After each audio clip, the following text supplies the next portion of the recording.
Սրանց լկտիությունը հասել է այն աստիճանի, որ բաց տեքստով սեփական ժողովրդին սպառնում են պատերազմով։ Պատկերացնում եք, պատերազմ վերածները պատերազմ բերողներ են փնտրում։ Արցախը հանձնածները Արցախ հանձնողներ են փնտրում։ Չնայած ինչու եմ զարմանում, մինչև հիմա էլ Նիկոլ բերածները Նիկոլ բերողներ են փնտրում։ Մեր քաղաքական դաշտը կարծես երկերեսանության փառատոնը կեղծավորության շքերթ լինի։ Պարոնայք, մենք այդ խաղերում չկանք, մենք ազնիվ խաղի կանոնների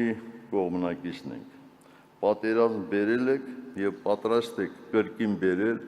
միայն դուք, իսկ պատերազմ բերողը պետք է հնձի իր ցանածը, նվազագույնը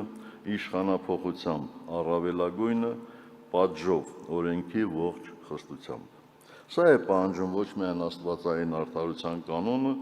այլև մեր ժողովրդի կենսական շահը։